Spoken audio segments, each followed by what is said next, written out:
Hello, and welcome to American Catholic History, brought to you by the support of listeners like you. If you like this podcast and would like to support our work, please visit americancatholichistory.org/support. I'm Noelle Heaster-Crowe. And I'm Tom Crow. Today we're talking about a last-minute Catholic, the brilliant polymath John von Neumann. John von Neumann was a key figure in many of the most significant advances in technology and mathematics of the 20th century. The development of the atomic and hydrogen bombs, the infrastructure that makes computing possible, game theory, quantum mechanics, and he formulated the definition of ordinal numbers that we rely on today. The definition of ordinal number. I know, right? Ordinal numbers, of course, are numbers that indicate the position of something in a series. So first, second, third, etc. It's a simple concept, you'd think. But within super smart mathematical circles, they put effort into writing a definition of these sorts of really obvious things. And apparently, whatever definition all of humanity used up until John von Neumann came along was lacking in some way. And only he figured out the problem. But now? All better, thanks to John von Neumann. Yes, bullet dodged. But seriously, brilliant people thought he was brilliant. Yeah. It's actually an anecdote that people who knew him share as an example of how quick his mind was. The following math problem was given to him. Two bicycles begin traveling on a crash course toward each other, and each is going 10 miles per hour. It takes the bikes 1 hour to run into one another. During that time, a fly flies back and forth between the bikes at 15 miles per hour until the bikes run into each other and the fly is squished between them. So, how far did the fly travel in total? Now, the solution can be found in two ways. First, you could figure out the location of the bikes each time the fly arrived at one of them and turned back, and then add all of them up. But that would take lots of calculation, and no one really has time to do all of that. Or, if you catch the wording, you could just catch that the total time elapsed in the problem is 1 hour, and so since the fly was flying at 15 miles per hour, you can know that the fly traveled 15 miles in that time. Clever. Yeah, and when this problem was presented to von Neumann, he immediately came up with the answer, 15 miles. The person who presented it to him said, "Oh, so you caught the trick," meaning that von Neumann had identified that 15 miles per hour over 1 hour calculation. Von Neumann looked at him and said, "No, I summed the distances." He had actually done the series of distance calculations and added them up right there on the spot. Which is ridiculous. Yes, it is. Yeah, but doing such calculations at a prodigious speed wasn't the only thing his remarkable brain could do. He also had an eidetic memory, commonly called photographic. It was a bit of a party trick for him, but he could reproduce text he had only read once, and time didn't reduce his retention. One time he was challenged to recite the beginning of A Tale of Two Cities. Most people can probably produce at least the first line. It was the best of times, it was the worst of times. And many could go on for a few more lines. But von Neumann went on, word for word, for about 10 minutes before his companions, well convinced of his mental prowess, asked him to stop. So, to put it mildly, he possessed a truly remarkable brain. And with it, as we said, he was responsible for many of the most significant technological developments of the 20th century. Though, sadly, not all of them were purely beneficial to humanity. No, but let's build up to all of that and then get to his final act of faith. Yes, so we'll start in Budapest in 1903. John von Neumann was the oldest of 3 boys born to affluent, well-to-do parents. In 1913, his father, who was an important banker in Hungary, was made a Hungarian nobleman by the Emperor Franz Joseph. So it's safe to say the von Neumanns had access to all the nice things of Hungary plus the best schools. The family was Jewish, but they were non-observant Jews, and the 3 boys were raised with no particular religious education or faith to speak of. For education, the boys started with private tutors before going to the best boys' schools. And as the anecdotes we started with might suggest, John von Neumann was a child prodigy. At 6, he could divide 8-digit numbers and converse in ancient Greek. At 8, he understood differential and integral calculus. As a child, he read through all 46 volumes of Wilhelm Onken's General History in Monographs, and while I have never heard of that before, I imagine reading through it would be an impressive feat for a college student. His formal schooling was predictably filled with honors and accolades based on his impressive feats of intellect. This included having 2 major and important papers on mathematics published when he was 19. One of them was the aforementioned redefinition of ordinal numbers. So from there he went from success to success in mathematics and received his doctorate in mathematics from the University of Budapest. But let's be honest, the competition was among the universities to be the one who would be associated with him and therefore burnish their image. Yeah. After that, he was much sought out by the best universities. In his mid-20s, he split time between the University of Berlin and Princeton University over here in the States. When he was 26, he published a very important paper entitled The Mathematical Foundations of Quantum Mechanics. Sounds like light reading. Yeah, I know. By 29, he had more than 30 major papers on mathematics published, and his pace of nearly 1 a month was not slowing down. His first real nod to any religious faith came when he was 30. He married, and his wife was Catholic. Von Neumann was agnostic at this point, but he was getting married, so he went with his wife's faith for what it was worth. But his baptism didn't lead to a change in his attitudes toward religion, nor to his practice of any particular faith. He and his wife had a daughter 2 years after they were married, but wedded bliss and the joys of fatherhood did not occupy too much space in his mind and heart. His work was his life. So just 2 years after his daughter was born, his wife left him and took their daughter with her. As before, he didn't let this slow him down too much. His work was too important. And it's hard to argue that his work was not really important. Well, it was, of course, but nothing is important enough to neglect your marriage. No, that is certainly true. Good. Yes. Good one. I'm learning. He did remarry within a couple of years of his divorce. This time, they had no children, but his second wife didn't really fare any better in gaining his attention. She just endured the benign neglect for the roughly 20 years that they were married before he died. But he had many things to accomplish before he died. Among them was the architecture that makes modern computing possible. While at Princeton, he became friends with Alan Turing, who had laid the groundwork for modern computing. Based on their conversations, von Neumann took Turing's discoveries and ran with them. The result is modern computers of all shapes and sizes. Later, he established what we know as game theory. He literally wrote the book on it. If you've seen the Russell Crowe movie, A Beautiful Mind, you've been exposed to the workings of game theory. In essence, it is a method of analyzing the behavior of individuals who are in a situation where rewards or punishments, or both, are on the line. This is a game, broadly speaking.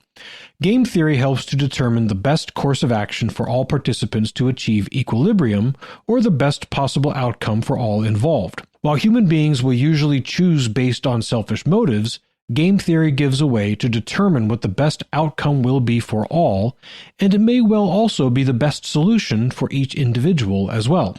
Game theory has had a tremendous impact on all manner of things since then, including probably the most significant problem he was involved in from a world history perspective. Yes, and that's next up for discussion. In the 1940s, during the Second World War, he participated in the Manhattan Project. The Manhattan Project, of course, was the super-secret U.S. government program which developed the atomic bomb.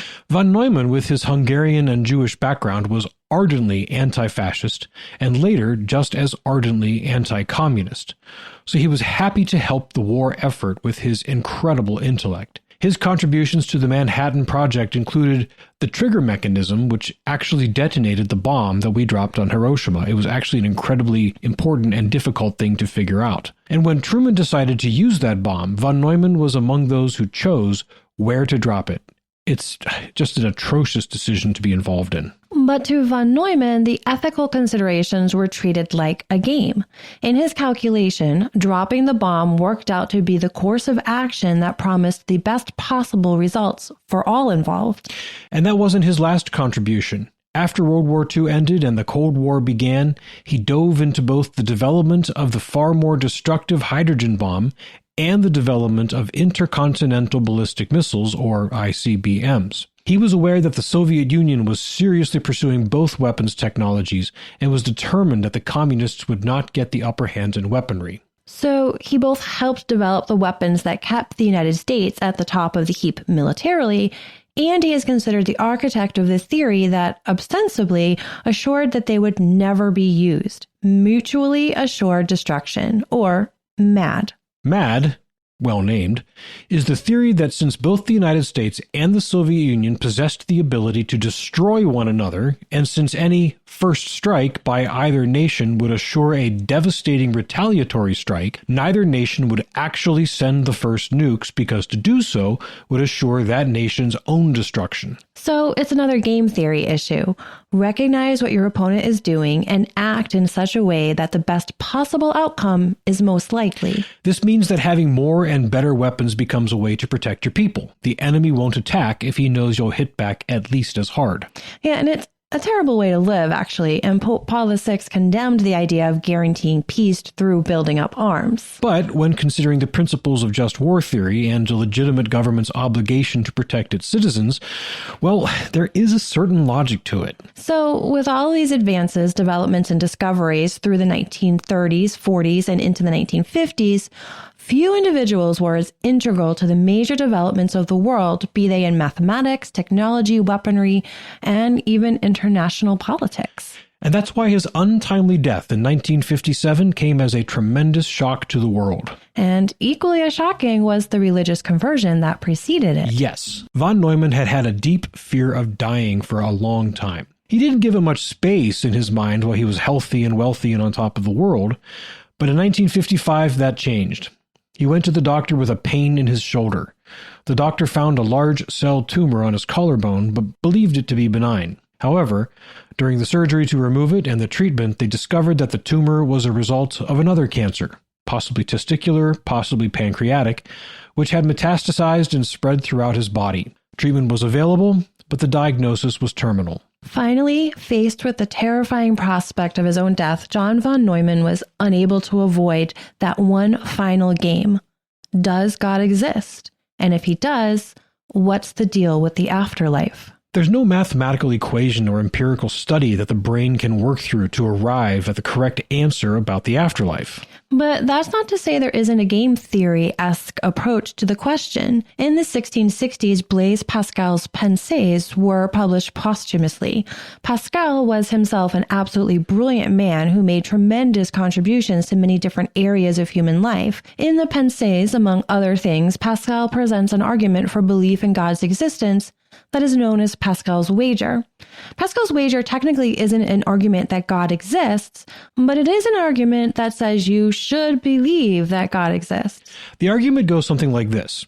You can choose to believe that God exists or choose to believe that God does not exist. But if God exists, and God promises eternal happiness to those who believe in him, then belief is better, it's a better wager, than non-belief, because if God exists and you choose to believe, then you have the chance of eternal bliss.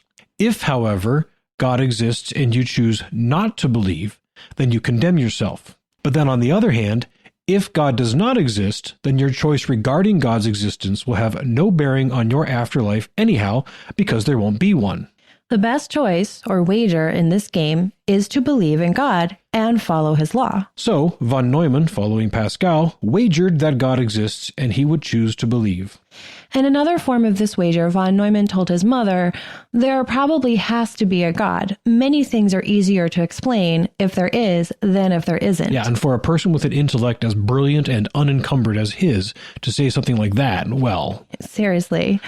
To pursue this interest in the existence of God during his final months, he surprised everyone by inviting a Catholic priest, the brilliant Benedictine Anselm Strittmatter, to visit him. Von Neumann didn't know him personally at first, but friends knew that whoever it was, the priest had better be able to keep up with him. No small task. Some of the great minds of the 20th century had difficulty keeping up with von Neumann. But Father Strittmatter apparently was up to the task because they met many times over those months, talking about many different topics, and eventually von Neumann returned to the Catholic Church and the sacraments. He had, of course, been baptized back before his first marriage, but now he was a Catholic by choice and not just to check a box. Von Neumann lived his last few months at Walter Reed Army Medical Center in northern Washington, D.C., only leaving the facility a few times and then in a wheelchair. A short time before his death, he traveled to the White House. In the Oval Office, President Dwight Eisenhower presented him with the Presidential Medal of Merit. Von Neumann received the last rites from Father Strittmatter before his death on January 8, 1957. He was 53 years old. John von Neumann had a Catholic funeral in Washington and was buried near his home in Princeton, New Jersey. After his death, many of his colleagues doubted his turn to the Catholic faith, saying it was born of desperation and his fear of dying. There may well have been something to that. God will work through most anything to bring souls back to himself.